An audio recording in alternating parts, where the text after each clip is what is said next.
नमस्ते बच्चों, आज की हमारी वीडियो खास करके क्लास 9 के बच्चों के लिए।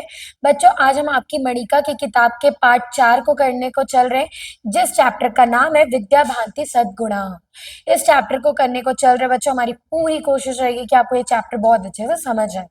बच्चों, आप यदि अपनी किताब खोल के देख रहे होंगे तो सबसे पहले एक इमेज दी गई है और उस इमेज के नीचे एक लाइन दिया गया है। उस लाइन के मतलब को पहले समझते हैं। देखिए, लाइन कुछ इस प्रकार है। देव महाकुल संभूता एते राजपुत्राः तन्मया नितिम ग्राहयतीतुम शक्यन्ते। बच्चों, इस लाइन का मतलब क्या है? इस लाइन का मतलब ये है, हे देव, महान कुल में उत्पन्न ये राजपुत्र मेरे द्वारा नीति शास्त्र की शिक्षा से युक्त किए जा सकते हैं। मतलब हे देव, ये जो महाकुल में जो महान कुल में ये जो राजपुत्र बच्चे पैदा हुए हैं, ये मेरे द्वारा नीति शास्त्र की जो शिक्षा है वो अध्ययन कर सकते हैं। ये था बच्चों इस लाइन का मतलब। उसके बाद बच्चों, कुछ फिर से इस चैप्टर में भी आपको कुछ क्या बोल सकते हैं, वार्तालाप दिया गया है, कन्वर्सेशन दिया गया है। हम अब उस कन्वर्सेशन को एक एक करके समझते हैं। देखिए, कन्वर्सेशन चालू होता है मालविका से और मालविका कहती है, हे सुकुमार, किस लिए चिंतित हो? क्या बोला गया? हे सुकुमार, तुम किस लिए चिंतित हो? किस कारण तुम परेशान हो? ये मालविका कहती है। तो सुकुमार वहां कहते हैं, मेरे छोटे भाई की पढ़ने में रुचि नहीं है। जो मेरा छोटा भाई है उसको पढ़ने में बिल्कुल मन नहीं लगता, वो बिल्कुल पढ़ना नहीं चाहता, उसको पढ़ने में किसी प्रकार की रुचि नहीं है। तो मालविका कहती है, सुकुमार, मेरी पुस्तक में एक कहानी है जिसमें एक राजा भी इसी प्रकार चिंतित था। वो बोलती है कि जो मेरी पुस्तिका है, जो मेरी पाठ्य पुस्तिका है मणिका, वहां भी एक ऐसा चैप्टर है जो कि राजा अपने राजपुत्रों की शिक्षा के लिए कुछ ज्यादा ही चिंतित रहते हैं, क्योंकि उसके बच्चे भी मतलब किसी प्रकार की पढ़ाई या किसी भी चीज का अध्ययन करना नहीं चाहते थे, जिस प्रकार तुम्हारा जो छोटा भाई है वो पढ़ाई करना बिल्कुल भी चाहता नहीं है। तो सुकुमार, सच? तब उस राजा ने क्या किया? वो बोलता है, सत्य? क्या ये बात सच है? तो तुम मुझे बताओ कि उस राजा ने अपने बच्चों को पढ़ाने के लिए क्या उपाय लगाए, ये मुझे बताओ। तो मालविका कहती है, तब राजा ने एक विद्वान बुलाया, एक ऐसा आदमी बुलाया जो बहुत ज्यादा ज्ञान ज्ञान से बहुत ज्यादा विद्वान थे, बहुत ज्यादा बुद्धिमान थे, उन्हें बुलाया। उसने रुचिकर कहानियों से राजपुत्रों को नीति शास्त्र समझाया। उन कहानियों का संग्रह भी है। वो कहते हैं कि एक बार राजा ने अपने बच्चों को, अपने राजपुत्रों को ज्ञान देने के लिए, नीति शास्त्र सिखाने के लिए एक विद्वान को बुलाया और उसने बहुत ज्यादा रोचक कहानियों के माध्यम से अपने बच्चों को ज्ञान अर्थात नीति शास्त्र का अध्ययन करवाया। ठीक है। तो सुकुमार, आश्चर्य, उस पुस्तक का क्या नाम है? तो बोलता है कि आश्चर्य जो पुस्तक है उसका क्या नाम है, और साथ ही साथ बच्चों उन कहानियों का जो संग्रह भी हमारी क्या बोलते हैं मालविका की किताब में मौजूद है। वो ये चीज भी बोलती है जिसको मैं आपको बताना भूल गई थी। उसके बाद सुकुमार बोलते हैं कि आश्चर्य से होते हुए बोलते हैं कि ये जो किताब है उसका नाम क्या है, उस पुस्तिका का नाम क्या है? तो मालविका कहती है उसका नाम हितोपदेश है। उसका नाम क्या है? हितोपदेश। उसका नाम क्या था बच्चों? हितोपदेश था। उसके आरंभ में यह वर्णित कि विद्या के बिना मनुष्य का जीवन व्यर्थ है। वो कहती है कि उस बुक में एक चीज वर्णित है कि यदि आदमी के पास सब चीज है, सब वो समझ आता है, बट यदि उस आदमी के पास ज्ञान नहीं है तो उतने धन होने का भी कोई मतलब नहीं, क्योंकि वो आदमी समझ ही नहीं सकता कि वो धन का किस प्रकार उपयोग करेगा। तो इसका मतलब बहुत सिंपल था, यदि एक आदमी बिना ज्ञान के है, बिना किसी चीज का उसको नॉलेज नहीं है, तो उस आदमी का जीवन व्यर्थ है, बिल्कुल भी उसका जीवन मतलब का नहीं है। उसके बाद सुकुमार, वह पुस्तक पढ़ने योग्य है। वो कहते हैं कि वो पुस्तक जरूर पढ़ने के योग्य है। तो मालविका कहती है, मेरे साथ आओ, आज ही मेरे आचार्य जी उस कहानी को पढ़ाएंगे। वो कहती है सुकुमार को कि तुम मेरे साथ आओ, जो मेरे आचार्य जी हैं, जो मेरे गुरु जी हैं, जो मेरे शिक्षक जी हैं, वो आज उसी कहानी को पढ़ाने वाले हैं, उस कहानी को पढ़ाएंगे हमें। तो सुकुमार कहते हैं, ये मेरा सौभाग्य है। वो पाठ पढ़ते हैं। वो कहते हैं कि मेरा सौभाग्य है कि इतनी अच्छी कहानी मुझे पढ़ने का मौका मिला है और इससे मैं अपने बच्चे की जो मतलब अपने छोटे भाई की जो प्रॉब्लम है, जो मेरे छोटे भाई को दिक्कतें हो रही हैं, उसको मैं सॉल्व कर पाऊंगा। ये मेरा सौभाग्य है। चलो हम उस पाठ को पढ़ते हैं। ये तो अब बच्चों एक छोटा सा वार्तालाप मालविका और सुकुमार के बीच, और हमें इस छोटे से वार्तालाप पे ये समझा कि सुकुमार भी समझते हैं कि ज्ञान का क्या मतलब होता है और वो अपने भाई को सही दिशा देना चाहते हैं। जैसे कि हम भी बड़े हो जाते हैं तो हम भी चाहते हैं कि हमारे जो छोटे भाई बहन है या जो हमारे से छोटे हैं, हम उनको एक अच्छा ज्ञान दे और उनको पढ़ाई की ओर एक नई दिशा दे, ताकि वो पढ़ाई को मनोरंजन पूर्वक पढ़ सके और नए नए नए चीजों का अध्ययन कर सके। यही था इस छोटे से वार्तालाप का मतलब। अब चलते हैं बच्चों चैप्टर की ओर।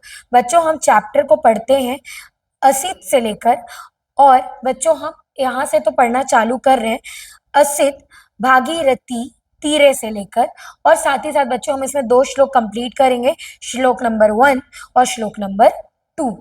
ठीक है बच्चों, मैं दोनों श्लोक के आखिरी आखिरी लाइन को का एंडिंग बता दे रही हूँ। एव सह जो कि पहले श्लोक का आखिरी लाइन है, और सेकेंड श्लोक यत्र चतुष्शतयम्। ठीक, इन दोनों श्लोक को बच्चों हम पढ़ेंगे इसके साथ हम बच्चों मैं वापस रिपीट कर रही हूँ, हम अस्ति भागीरथ तीरे से लेकर यत्र चतुष्टयम तक पढ़ रहे हैं। चतुष्टयम तक बच्चों वो सेकेंड श्लोक का लाइन है और पहले श्लोक का भी आखिरी लाइन एव सह है। हम यहाँ तक पूरा पढ़ेंगे, मतलब हम सेकेंड श्लोक तक कवर करेंगे। ठीक है, तो देखो बच्चों किस प्रकार लिखा गया है। भागीरथी, भागीरथी मतलब बच्चों आप क्या समझते हैं? गंगा, माता गंगा के बारे में बात की गई है। ठीक है, भागीरथी के तट पर पाटलिपुत्र नाम का नगर था। क्या नगर था? भागीरथी का जो तट था, भागीरथी का जो किनारा था, वहां पाटलिपुत्र नाम का एक नगर था। ठीक है, वहां स्वामी के सभी गुणों से युक्त सुदर्शन नाम का राजा था। मतलब वहां एक राजा थे, उनका नाम सुदर्शन था और वे बहुत ज्यादा गुणों से युक्त थे। उस राजा ने एक बार पढ़े जाते हुए 2 श्लोक सुने। वो एक बार जब वो पढ़ रहे थे, पढ़ते पढ़ते उन्होंने 2 श्लोक सुने। पहले श्लोक में क्या बताया गया, अब बच्चों समझना। पहले श्लोक का ये मतलब बताया गया है, अनेक प्रकार के संदेह को दूर करने वाला, भूत भविष्य काल सूक्ष्म घटनाओं का ज्ञान करने वाला शास्त्र सबको नेत्र होता है। जिसके पास वह नहीं, वह तो नेत्र होते हुए भी अंधा ही होता है। क्या बोला गया बच्चों कि देखो हमारे मन में, अब देखो बच्चों, हमने जब तक हम अपने समय के अकॉर्डिंग नहीं चलेंगे। देखो बच्चों, समय ही बताता है कि तुम्हारे जीवन में क्या होने वाला है और तुम्हारे जीवन में क्या बीत चुका और तुम उससे क्या चीज सीख सकते हो। तुम्हें अपने समय का मूल्य नहीं, अर्थात तुमने तुम्हारे जीवन में जितने भी संदेह हैं, जितने भी सोच विचार करने वाली घटनाएं हैं, उसको पूरा कौन करता है? तुम्हारा भूत और भविष्य काल ही तुम्हें उन सूक्ष्म घटनाओं का ज्ञान देता है। उसी प्रकार जो शास्त्र होता है, जो हमारे गुरुदेव ने, जो हमारे शिक्षक, जो हमारे आचार्यों ने हमारे लिए शास्त्र लिखा है, उससे हमें हमारे जीवन का ज्ञान प्राप्त होता है। यदि तुम्हारा जो नेत्र है वो इनके प्रति खुला नहीं है, तो तुम नेत्र होने के बाद भी अंधे हो, क्योंकि तुम्हारे पास ना अपने पूर्वकालिक जीवन का किसी प्रकार का एक्सपीरियंस है, किसी प्रकार का ध्यान है कि तुमने तुम्हारे पूर्वकालिक जीवन मतलब बीते हुए काल में तुमने क्या गलती की है, तुम्हें इसकी समझ नहीं है।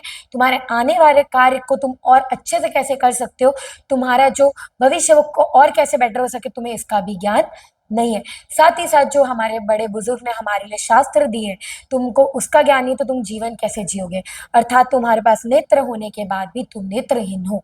ये था बच्चों पहले श्लोक का मतलब। उस राजा ने पहले श्लोक में उन्होंने यही पढ़ा था कि अर्थात तुम्हें तुम्हारे समय से, तुम्हारे बीते हुए कल और तुम्हारे आने वाले कल के घटनाओं से ज्ञान लेना चाहिए, और ज्ञान प्राप्ति के साथ साथ जो तुम्हारे शास्त्र हैं उससे भी अपने जीवन को जीने के हर वो रास्ते खोजने चाहिए कि जो तुम्हारे जीवन का पाथ है, जो तुम्हारे जीवन का रास्ता है, वो बहुत ज़्यादा सरल हो जाए, और तभी ही तुम अपने नेत्र खोले रख सकते हो। अर्थात वरना यदि तुम्हें इन दोनों का ज्ञान नहीं है तो तुम नेत्र होने के बाद भी अंधे हो। ये था बच्चों राजा ने पहले श्लोक को जो पढ़ा था उसका मतलब। दूसरा कुछ बच्चों इस प्रकार है, युवा अवस्था धन संपत्ति अधिकार और विवेक शून्यता में एक एक भी अनर्थ मतलब दुख अशुभ के लिए पर्याप्त है। मतलब देखो इसमें क्या बोला गया बच्चों, युवावस्था मतलब जवानी, सीधा कहे धन संपत्ति। यदि तुम जवान हो, तुम्हारे पास खूब धन संपत्ति है, तुम्हारे पास हर चीज का अधिकार है, तुम्हारे पास विवेक की किसी प्रकार की शून्यता, मतलब तुम्हारे अंदर विवेक बिल्कुल नहीं, तुम्हारे पास धन है, तुम जवान हो, तुम अभी एकदम नौजवान हो, तुम्हारे पास हर चीज का अधिकार है, बट तुम्हारे पास विवेक नहीं है, तो तुम ऐसी स्थिति में हो कि तुम खुद के साथ भी अनर्थ कर सकते हो, तुम खुद भी उस दिशा में अपने आप को ले जा सकते हो जिसमें बहुत सारे कांटे हैं, जिसमें बहुत ज्यादा दुख है।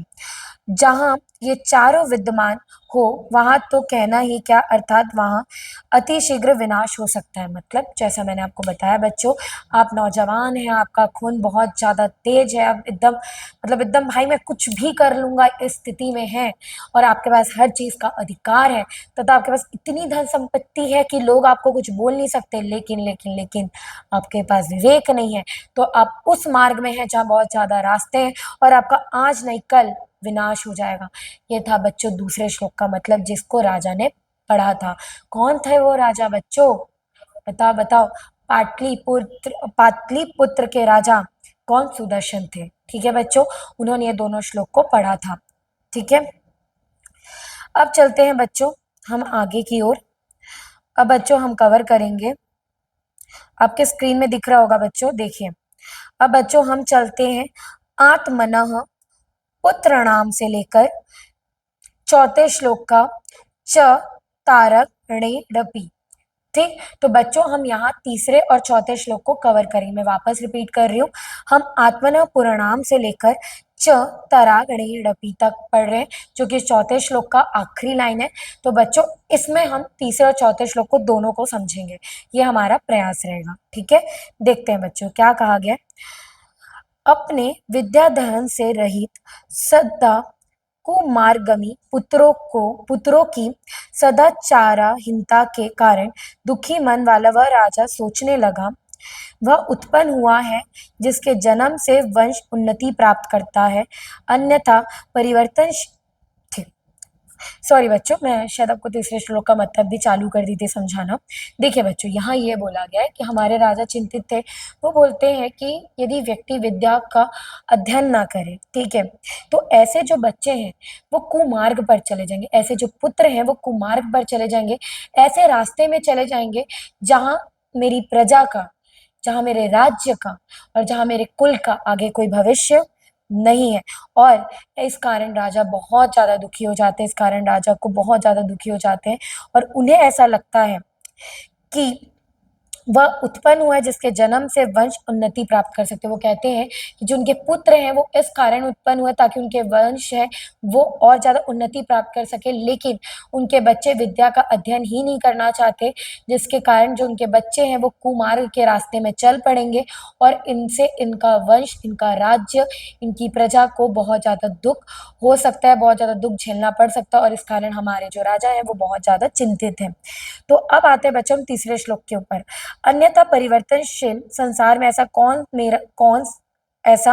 कौन मरा व्यक्ति है जो जन्मता नहीं। वो कहते हैं तीसरे श्लोक का मतलब, ऐसा कौन सा व्यक्ति है भाई इस पूरे परिवर्तनशील संसार में। आपको पता है संसार समय के अकॉर्डिंग परिवर्तन करता रहता है, संसार को परिवर्तन करना बहुत ज्यादा पसंद है।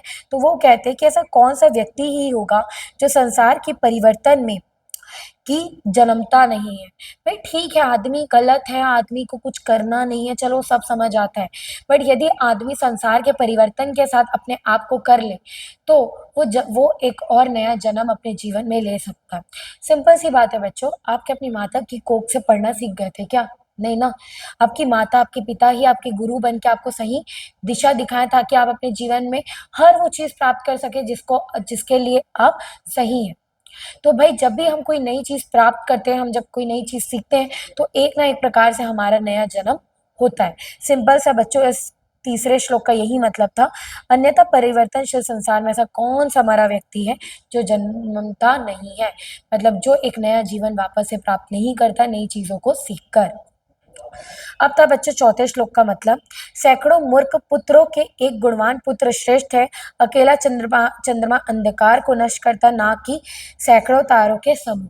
यहाँ ये कहा गया है कि चौथे श्लोक का मतलब कुछ इस प्रकार है बच्चों कि देखो क्या होता है कि एक ऐसा पुत्र जो कि जिसके अंदर बिल्कुल ज्ञान नहीं है, जो बहुत ज्यादा बिगड़ा हुआ है, जिसको पता ही नहीं कि उसको कुल को चलाना है, उसके वंश को चलाना है, जिसको पता ही नहीं कि उसके राज्य को चलाना है, तो ऐसा पुत्र सभी के लिए एक नष्ट के समान है। वो सभी के भविष्य को खराब कर सकता है। भाई वो राजा है और राजा का काम होता है अपनी प्रजा की रक्षा करना, अपने राज्य का देखभाल करना और अपने कुल अपने वंश का नाम आगे बढ़ाना। भले वो राजा ना हो, बट एक व्यक्ति किसी भी कुल में पैदा हो, उसका सबसे बड़ा काम धर्म के पथ पर चलना और अपने कुल अपने वंश अपने देश का नाम बढ़ाना।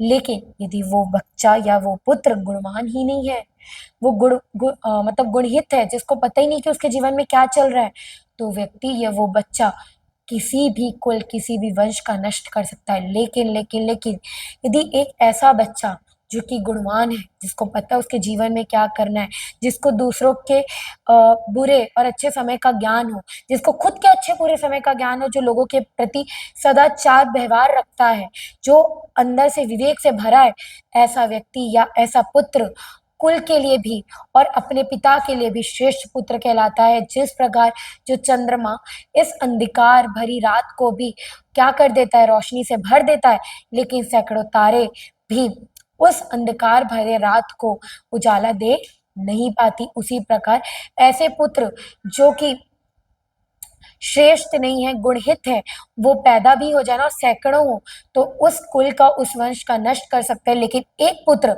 जो गुणवान है, जिसको लोगों के मुसीबतों का, जो कि अपने जीवन को जीने का हर प्रकार का ज्ञान रखता हो, ऐसा व्यक्ति या ऐसा बच्चा या ऐसा पुत्र अपने पिता अपने कुल अपने वंश के लिए श्रेष्ठ कहलाता है। जिस प्रकार चंद्रमा इस काली भरी रात को प्रज्वलित कर देती है, रोशनी से भर देती है, उस प्रकार ये जो सैकड़ों तारे जो हमेशा चमकते रहते हैं, टिमटिमाते रहते हैं, तो भी हमारी रात्रि के अंधकार को दूर नहीं कर पाते। ये था बच्चों चौथे श्लोक का अर्थ।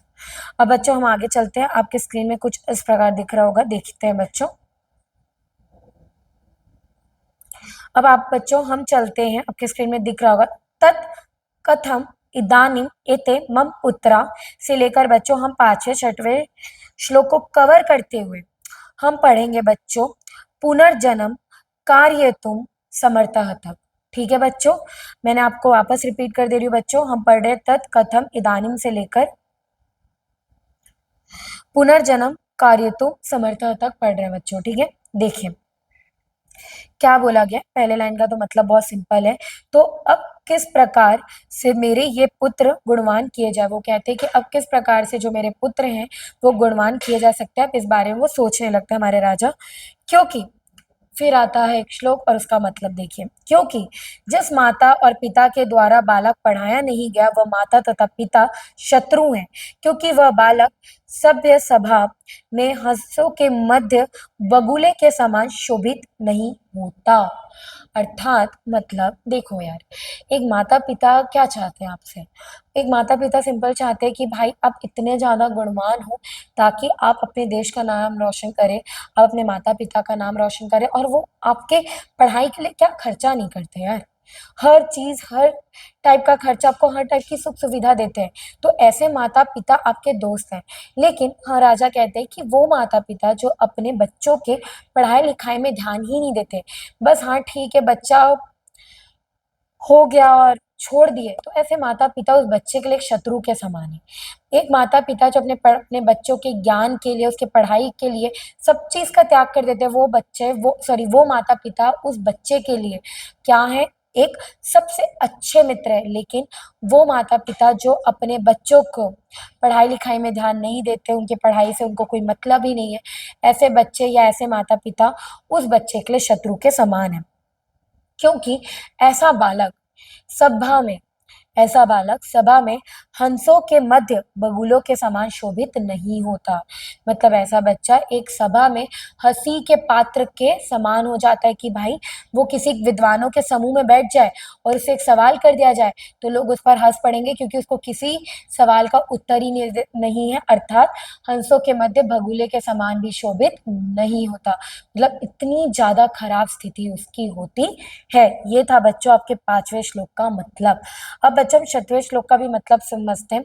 सुंदरता अर्थात रूप तथा युवावस्था से संपन्न उच्च कुल में उत्पन्न बच्चे भी विधवा से हीन होने पर गंध रहित पलाश के पुष्पों के समान शोभित नहीं होते।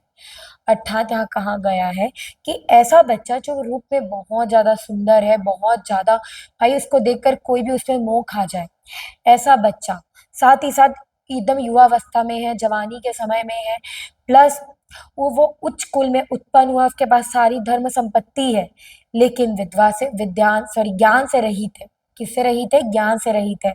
तो वो उस फूल के समान है जो कि गंध दे रहा है, जो कि उस फूल के समान है जो कि गंध दे रहा है। मैंने आपको बोला ना बच्चों, ऐसा बच्चा जो गुण से युक्त है वो 100 बच्चों, सैकड़ों बच्चों में भी सबसे ज्यादा श्रेष्ठ होगा। लेकिन ऐसे बच्चे जो ज्ञान से युक्त नहीं है, भले वो उच्च कुल में पैदा हो, रूप सौंदर्य में बहुत अच्छा हो, लोगों को मोह ले, सारी चीजों से संपन्न हो, लेकिन ज्ञान से रहित है, तो ऐसा बच्चा वो फूल के समान है जिससे गंध निकल रही हो, जिससे बास आ रही हो। ये था बच्चों 6वें श्लोक का मतलब। अब चलते हैं आगे बच्चों। इस विषय में भाग्य को ही कारण समझना उचित नहीं, इसीलिए सदैव भाग्य तथा आलस्य को छोड़कर परिश्रम करना चाहिए। मतलब बच्चों हम लोग क्या करते हैं भाई, कुछ भी बुरा था, अरे यार भाग्य की गलती है, भाग्य की गलती है, मेरी किस्मत ही खराब है। हमारी बहुत कॉमन लाइन होती है ना, छी रे भगवान मेरी किस्मत खराब है, क्या करूं। तो भाई हमेशा भगवान को क्यों कोस रहे हो, हमेशा भाग्य को क्यों कोस रहे हो? ठीक है भाई, भाग्य गलत है, तुम परिश्रम करो, तुम मेहनत करो, अपने भाग्य को और अच्छा करो। यही तो यहाँ बोला गया है। यह सोचकर राजा ने, यही चीज हमारे राजा जी भी सोचते हैं और कहते हैं। राजा ने विद्वानों की सभा करवाई, सभा बुलवाई, जहां विद्वानों को उन्होंने बुलवाया और राजा बोले, हे पंडितों मेरी बात सुनो, क्या कोई ऐसा विद्वान है जो मेरे इन शास्त्रहीन तथा हमेशा कुमार्ग की ओर चलने वाले पुत्रों को नीति शास्त्र की शिक्षा द्वारा पुनर्जन्म मतलब दूसरा जन्म करने में समर्थ या योग्य हो? वो राजा क्या कहते हैं, राजा यही सोचता है कि भाई ठीक है, मैं भाग्य को क्यों कोसूं, ठीक है भाग्य ने जो कर लिया वो कर लिया, भाई मैं परिश्रम करूं, मैं मेहनत करूं और अपने भाग्य को सुधारूं, अपने भाग्य को सुंदर करूं। तो राजा क्या करते हैं, एक विद्वानों की सभा बुलवाते हैं और उन विद्वानों में सारे पंडितों से वो क्या करते हैं, वो मदद मांगते हैं। वो बोलते हैं कि ऐसा कोई विद्वान यहाँ मौजूद है जो मेरे बच्चे हैं, जो मेरे पुत्र हैं, जो कुमार्ग की ओर बढ़ गए हैं, जिन्हें किसी भी शास्त्र का ज्ञान नहीं है, जो केवल आलतू फालतू कामों में भरे हुए हैं, आलतू फालतू काम करते रहते हैं। क्या ऐसा कोई विद्वान है जिनको ऐसा उनको नीति शास्त्र का ज्ञान देकर उन्हें एक पुनर्जन्म दे, मतलब उन्हें नीति शास्त्र का ज्ञान दे और उनके विचारों को बदल कर उनको एक नया जन्म दे और उन्हें ज्ञान के पाथ पर एक नया रास्ता, एक नई ज्वाला दिखाए, ऐसा वो कहते हैं। ये था बच्चों यहाँ तक के पूरे का मतलब। अब बच्चों आपके स्क्रीन में हम आगे चलते हैं, देखिए अब बच्चों आपके स्क्रीन में आ रहा होगा,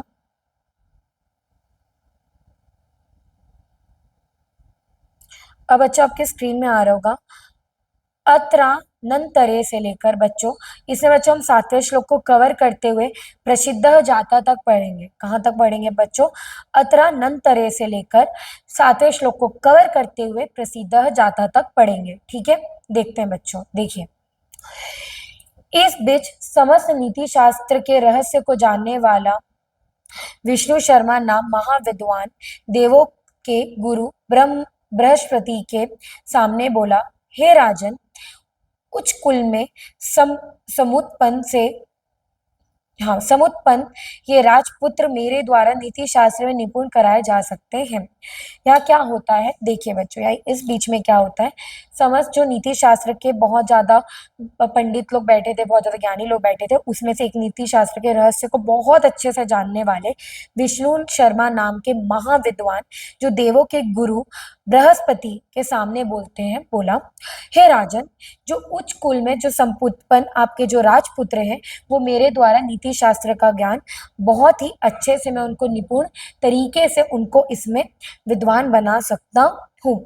अतः मैं 6 महीनों के अंदर आपके पुत्रों को नीति शास्त्र की निपुणता से युक्त कर दूंगा। अर्थात मतलब जो आपके बच्चे हैं उनको मैं 6 महीने के ही अंदर नीति शास्त्र का ज्ञान दे दूंगा। राजा ने विनम्रता पूर्वक पुनः कहा, इसमें क्या संदेह है महा, आप जो चाहे आप कर सकते हैं, इसमें कोई संदेह नहीं। आप अपना समय लेकर मेरे बच्चों को एक पुनर्जन्म दे दे, एक उनको ज्ञान दे दे, सिंपल। अब बच्चों आते हैं 7वें श्लोक के ऊपर।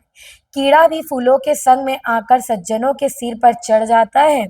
महान लोगों के द्वारा अच्छी प्रकार से प्रतिष्ठित होने पर पत्थर भी देवता का भाव प्राप्त कर लेता है। अर्थात यहाँ ये कहा गया है कि जो कीड़े होते हैं यदि वो फूल के साथ रहें तो वो भी माथा पर क्या हो जाते हैं, सज्जित हो जाते हैं, लोग उन्हें सुशोभित करते हैं। लेकिन साथ ही साथ जैसे कि महान लोगों के साथ यदि कोई व्यक्ति रहता है तो उसके अंदर भी सजनता आ जाती है। जिस प्रकार यदि एक पत्थर को भी देवता के समान प्राप्त कर दी जाए, देवता के समान उस पर भाव को प्रकट की जाए तो इस पत्थर को भी देवता माना जा सकता है। ये था बच्चों 7वें श्लोक का मतलब। अब आगे और बढ़ते हैं। देखिए बच्चों, तो इन मेरे पुत्रों की नीति शास्त्र की शिक्षा के लिए आप ही प्रमाण ज्ञान साधन है। वो कहते हैं राजा कि जो मेरे बच्चे हैं उसके जो नीति शास्त्र का जो ज्ञान है उसके एकमात्र प्रमाण आप ही है, एकमात्र रास्ता आप है, एकमात्र साधन आप ही है। तो ऐसा कहकर उस विष्णु शर्मा के हाथ में बहुत सम्मान के साथ पुत्रों को समर्पित कर देते राजा। अपने दोनों पुत्रों को बड़े ही सम्मान के साथ विद्वान शर्मा के हाथों पर सौंप देते कि महाराज, मतलब विद्वान महाराज, अब यह आपके हाथों में मैं सौंप रहा हूँ, आप इन दोनों को नीति शास्त्र का ज्ञान दे दें, क्योंकि मैं चाहता हूँ कि आप जैसे सज्जन व्यक्ति के साथ मेरे जो बच्चे हैं वो भी सज्जनता की ओर बढ़े, ना कि कुमार के रास्ते में वो जो चल रहे हैं उससे वो वापस आ जाए। ठीक। उसके बाद विष्णु शर्मा ने पशुओं, पक्षियों और जंतुओं की मनोरंजक और प्रेरणादायक कहानियों से उन राजपुत्रों को शिक्षित किया।